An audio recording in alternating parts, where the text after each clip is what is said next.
On your local news channel, live at 5. Day 3 in the Alisal firefight brings an air attack from a squadron of tankers and helicopters. The fire has grown, and so has the response. Command now in the hands of the federal government. How long will a 20-mile stretch of the 101 remain closed along the Gaviota coast? Plus, a look at the messy commute along Highway 154, snarled by a crash today. And first responder hailed as a hero while stuck in traffic on the first night of the Alisal fire. Your local news channel, live at 5, starts right now. From your local news channel, live at 5, starts right now. Good evening. I'm Beth Farnsworth. And I'm CJ Ward. We begin tonight with the latest on the Alisal fire along the Gaviota coast. It's burned more than 15,000 acres at this point, and it's just 5% contained. It broke out Monday afternoon in the front country above Refugio. More than 800 firefighters are on the site now. We have live team coverage of the fire tonight. Let's begin with News Channel reporter John Palmentary, who was there as firefighters held a briefing this afternoon. And John, what is the very latest? Well, one of the things we do know is that this coastline has very erratic winds, and that's been the big problems as we've had some calming conditions, and then we've had winds strong enough to whip this fire up once again, as we have seen. And let's take a look at exactly what it is doing right now along the Gaviota coastline here. We are located between Refugio and Mariposa Arena, and hand crews have been filling the canyons where the fire has been burning, but they're keeping a close eye on situations like this. A short time ago, we could see all the way up, or at least halfway up the mountain peak, but now billowing smoke, sometimes looking like a volcano, came down through the canyons and reestablishing itself very strongly in this area and heading out towards the ocean again in an area that has not burned. We heard from the incident commander earlier, and they confirmed each canyon has a different dynamic to deal with. They pointed out that the different draws or canyons like Refugio or El Capitan can have 50, 60, or 70-mile-an-hour winds, as was the case on Monday, October 11th. As soon as the fire passed over the rocks, they told me, then some of those rocks broke loose and started rolling down the hills. The trees started coming down as well. We've seen that in fire zones. Very dangerous conditions for the hand crews, so they have to assess what they're getting into. Firefighters are hoping the advancing flames hit some of the old fire zones, including where I'm standing, the old Gaviota fire. Remember that from 2004? That was a June fire, about June 6th, 2004. That one broke out on the Gaviota coastline and burned about 7,000 acres. And then there was the Sherpa fire, if you recall, that was in 2016. That was on the El Capitan side of it. So where those two fires are, they have had some new growth and it's a slower burn.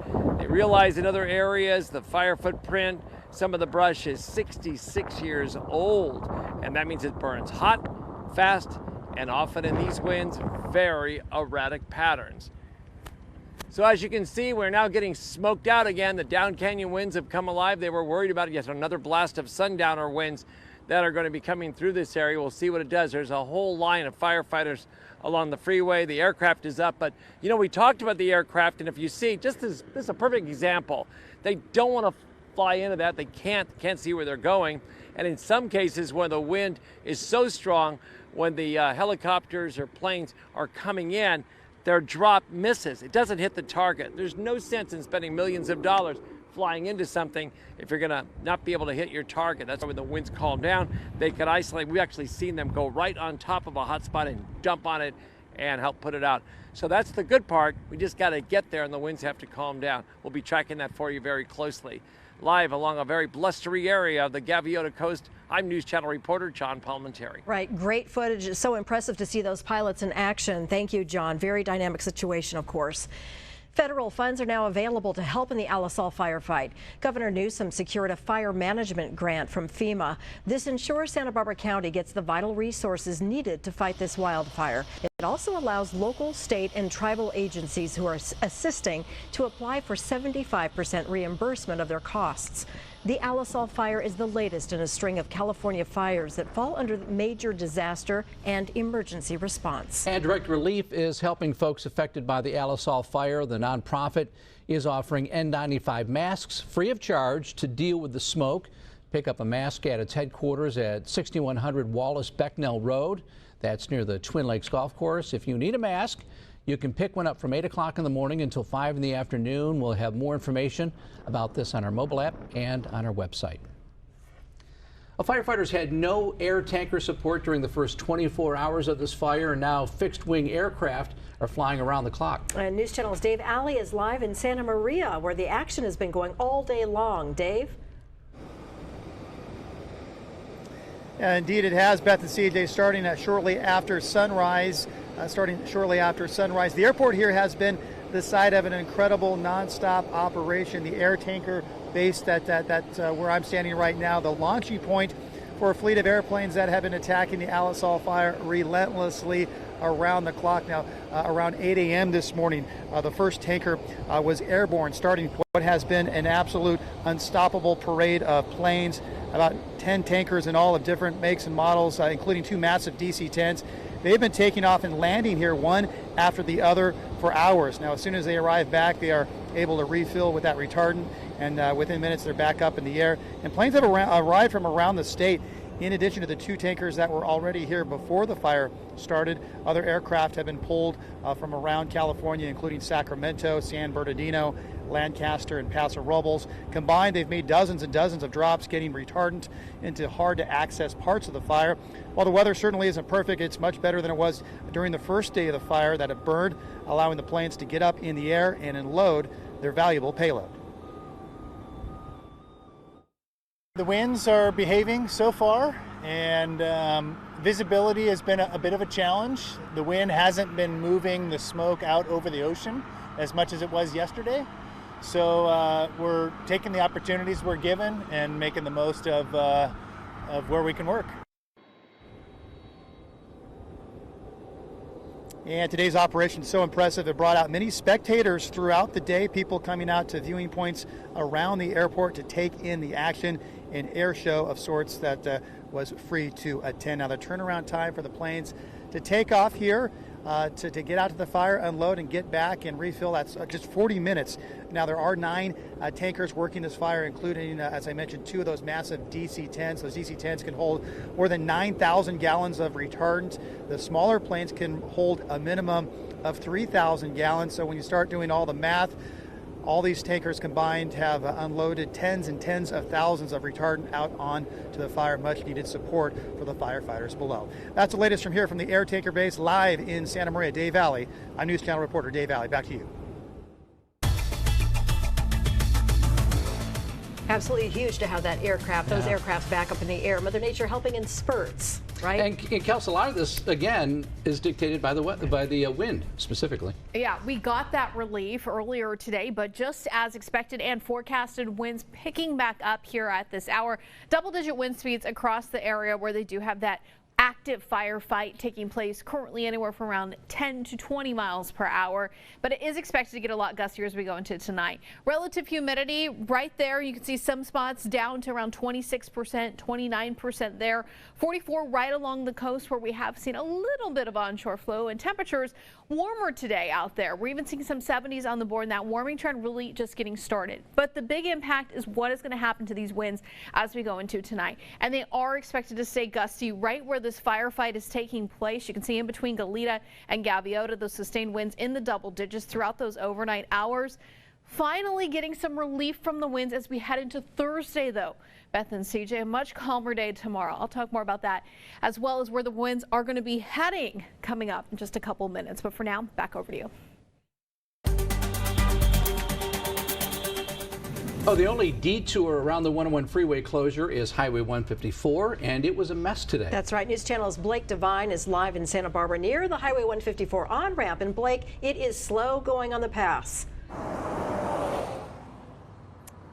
Beth and CJ, it is rush hour right now, and as you can see, there are tons of cars out here, bumper to bumper traffic, and most cars are stuck at a standstill. And this has been a major factor from the fire throughout our entire region, as Highway 101 is still closed in both directions. The result, what we see now, heavy traffic throughout peak periods in the morning and early evenings. Some drivers say that they're seeing 2-hour delays on their GPS systems. Others say this is similar to traffic in LA.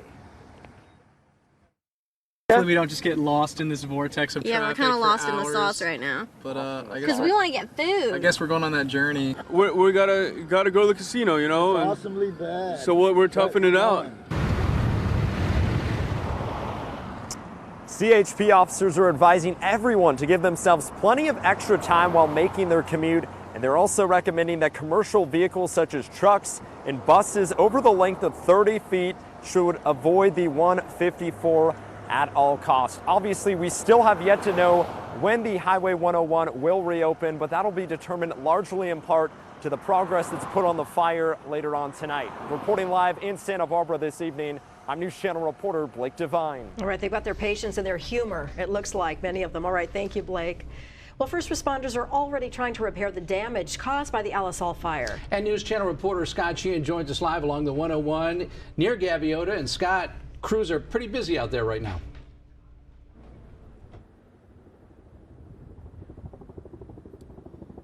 Beth, CJ, the 101 looks much different from when we first got here on Monday when the fire was jumping up both sides of the 101. Now, I want to show you that up in the canyon, that's where the majority of the firefighting is going. That's where the majority of the fire is. And that's allowed crews to come down to the 101 to get to work.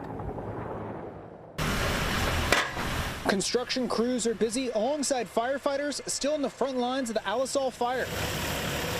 Caltrans teams were hard at work near the Arroyo Hondo Bridge Wednesday, replacing guardrail that burned the first night of the fire. This picture was taken Monday, shows how intense the fire was. 2 days later, crews already replaced the burned wood with metal. Caltrans says there are multiple spots along the 101 that still need new guardrail before the highway can reopen. But it's not just the 101 that's shut down. Railroad service is at a standstill while crews are out inspecting rail lines. Another line getting inspected, power lines. Multiple poles and lines were scorched during the fire. One transmission pole has already been repaired. And tomorrow morning at 8 a.m., we plan to send up a helicopter to assess the damage and any additional repairs that may be needed. And at that point, we'll have a better idea of restoration times. Utility company workers say power lines have been de-energized since the fire started, and they're following firefighters' safety guidance. In the meantime, a group of inmate firefighters are helping near Tahigas landfill. The county says some outdoor equipment was damaged, but the main building is still intact. Along the Gaviota coast, I'm News Channel reporter Scott Sheehan. Along the Gaviota, CHP says that they still have a timeline, and they think that the 101 of when the 101 will reopen. Crews I talked to say that they're hoping that it could reopen before the weekend, but that's all contingent on the fire. And as we've seen, when the wind is low, the fire has lessened, but the wind has picked up lately this last half hour, so that's usually when the flames do too. Reporting live along the Gaviota coast, I'm News Channel reporter Scott Sheehan. All right, thank you so much. Great update, Scott. Well, the Guadalupe